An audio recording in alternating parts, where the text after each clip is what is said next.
Good morning, queridos estudiantes del séptimo año A y séptimo año B. En este video les traigo preparado lo que son los tiempos verbales y lo que es la información explícita e implícita. Nuestro objetivo es poder conocer qué son los tiempos verbales para poder aplicar lo aprendido, ¿verdad?, en nuestra guía de aprendizaje y recordar qué es lo que era la información explícita e implícita.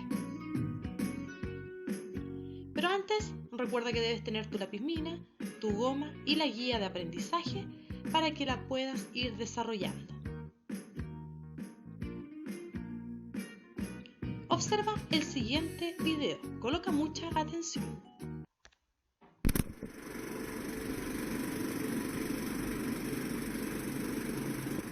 Los verbos. Los verbos son palabras que indican estados o acciones que hacen las personas, los animales o las cosas. Por ejemplo, este lince está realizando una acción. Está saltando. Pues saltar es un verbo. También son verbos comer, dormir o caer, como estas hojas que caen al suelo. Un verbo tiene distintas formas. Por ejemplo, estudia, estudiaban o estudiaré. Cada forma expresa una persona, un número, un tiempo y un modo determinado.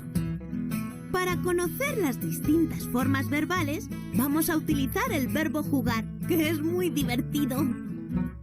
La persona de una forma verbal puede ser primera persona, segunda persona o tercera persona. La primera persona se refiere a quien habla. Yo juego. ¿Está claro? Yo juego. La segunda persona se refiere a quien escucha. O sea, a ti. Tú juegas.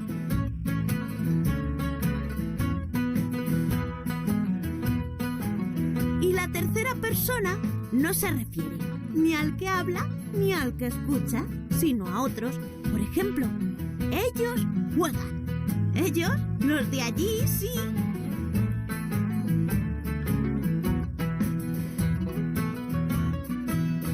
El número puede ser singular o plural, dependiendo de si la acción la realiza un individuo o varios. Por ejemplo, él juega o ellos juegan.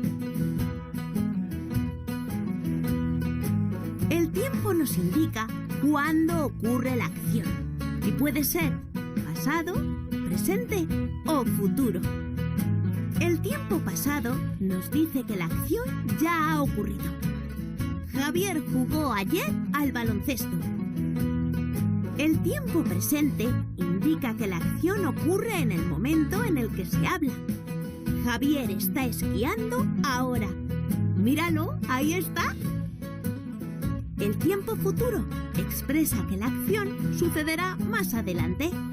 Javier y María montarán en bici mañana. El modo nos indica la actitud del hablante ante la acción y puede ser indicativo, subjuntivo o imperativo. En el modo indicativo, el que habla se refiere a la acción como real. Daniela jugó ayer. En el modo subjuntivo, el hablante desea que la acción ocurra, o bien indica que la acción es posible. Por ejemplo, ojalá juguemos. Esto indica, por un lado, que estoy deseando jugar y por otro, que es posible que juguemos. En el modo imperativo, el que habla da una orden afirmativa y la suelen utilizar nuestros padres y profesores cuando hacemos lo que no debemos. Por ejemplo, ¿para ya? O calla de una vez. Nos lo ordenan y más vale que les obedezcamos. Bueno, ya hemos conocido los verbos. Recordad que son palabras que indican acciones o estados, que tienen distintas formas y que cada forma expresa una persona, un número, un tiempo y un modo determinado. ¿Fácil, eh?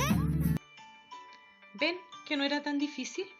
Como sé que ya entendieron y van a poder realizar la parte de la guía donde está los tiempos verbales donde ustedes van a tener que conjugar, voy a avanzar con el siguiente contenido, que es el siguiente.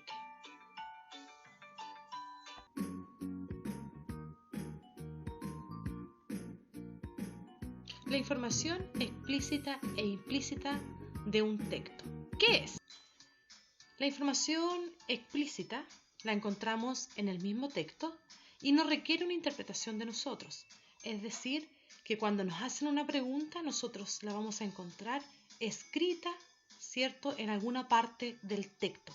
Eso es la información explícita. En la información implícita, nosotros tenemos que interpretar lo que nos quiso decir el texto o la información que nos quiso entregar. Es decir, el significado lo vamos a obtener de acuerdo a lo que nosotros sabemos, de acuerdo a nuestras experiencias. Y esto, cierto, lo hace el receptor, la persona que lee. Entonces, como podemos observar en la imagen, todo lo que está ahí en rojito, donde dice los días eran cortos y oscuros, hacía frío y llovía, es lo explícito del texto, lo que ustedes pueden observar, lo que ustedes pueden ver. Está ahí, está a la vista. En cambio, si nos preguntaran en qué época del año estaban, nosotros tendríamos que deducir de acuerdo a la información y de acuerdo a lo que nosotros sabemos. Sabemos nosotros que los días son cortos, oscuros, que hace frío y que llueve en invierno. Entonces, lo que está abajo, en invierno, sería la respuesta implícita. Entonces, las preguntas de información explícita solo exigen escuchar o leer lo dicho o lo que está escrito en el texto. No requiere una interpretación y se responde copiando la información del texto. Es decir, buscamos la información en el texto y la copiamos tal cual. Pero no sucede lo mismo con las preguntas de información implícita, porque para una pregunta de información implícita, la respuesta no está en el texto, requiere una interpretación o una deducción. Se responden haciendo inferencias sobre lo dicho en el texto y quien responde debe utilizar los conocimientos del mundo. Y aquí tenemos algunas preguntas de información explícita. ¿Cómo era la temperatura del día? ¿Fue largo o corto? ¿Cómo eran las condiciones climáticas? Esa pregunta nosotros podríamos sacarla, ¿cierto?, del texto. Y preguntas de información implícita, acuérdense que las preguntas de información implícita son las que nosotros no encontramos en el texto, ¿cierto? Las tenemos que deducir. ¿De qué estación del año se trata? Como pueden observar, entonces la respuesta oscuridad, frío y lluvia, ¿cierto?, que son las respuestas que están plasmadas ante las preguntas y que estaban en el texto, más los conocimientos de que el invierno es frío, oscuro, lluvioso en el mundo real, ¿verdad? Podemos decir que era invierno, podemos deducir esa respuesta. Ya chicos, entonces, como ya les quedó claro, podemos comenzar a trabajar la guía de aprendizaje. Y no se olviden que en caso de dudas, ustedes pueden escribir al WhatsApp, ¿verdad? Ahí un mensajito más, necesito ayuda y voy a estar dispuesta a ayudarlos. Un abrazo enorme y que tengan una linda semana.